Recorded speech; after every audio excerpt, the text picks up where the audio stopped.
Often the story of Sodom and Gomorrah or Qawm Lut is interpreted as Allah's condemnation of homosexuals. Yet the story has nothing to do with sexual orientation and much more to do with the abuse of power and privilege, wherein sex became an instrument for the abuse of human rights within that particular community. So the Quran is silent about sexual orientation simply because it was a non issue at the time when the Quran was revealed. Now, when we say that it was a non issue, that doesn't mean that homosexuals didn't exist at the time or that homosexual activity didn't happen in the time of the Prophet Muhammad. We only have to study the plethora of Arabic homoerotic poetry and the celebrated homosexual poets of the Abbasid and the Umayyad dynasties to get an idea how widely spread homosexuality was and how accepted it was in those communities. So, in order to understand and to appreciate sexual diversity, one has to study how the Quran talks about human diversity and whether we can include into that conversation the diversity of 10 to 15% of the world's population who do not identify as heterosexual.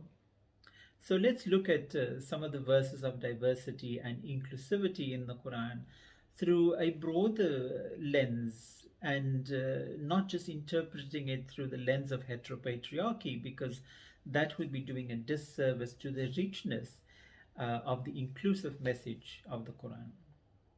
So the first verse says, يا أيها الناس إنا خلقناكم من ذكر وأنثى وجعلناكم شعوبا وقبائل لتعارفوا إن أكرمكم عند الله أتقاكم إن الله عليم خبير.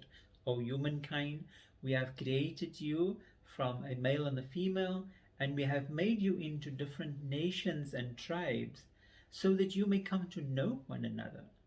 Verily, the most honored of you in the sight of Allah is the one most conscious of Allah, and verily Allah is all-knowing, all-informed.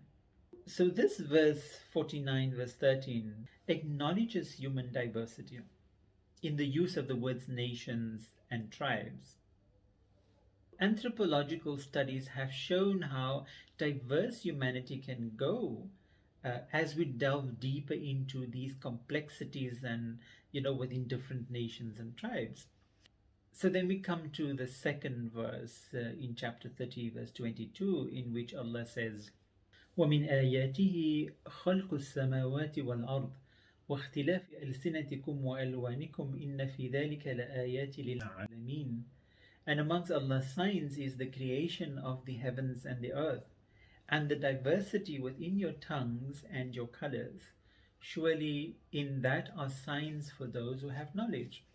So here we get to explore the diversity even further within languages, culture, ethnicity, race, gender, sexual orientation, and the list goes on. So we cannot say, oh, Allah only acknowledges certain aspects of human diversity and not the entire spectrum. That would go contrary to Allah's inclusive and compassionate nature.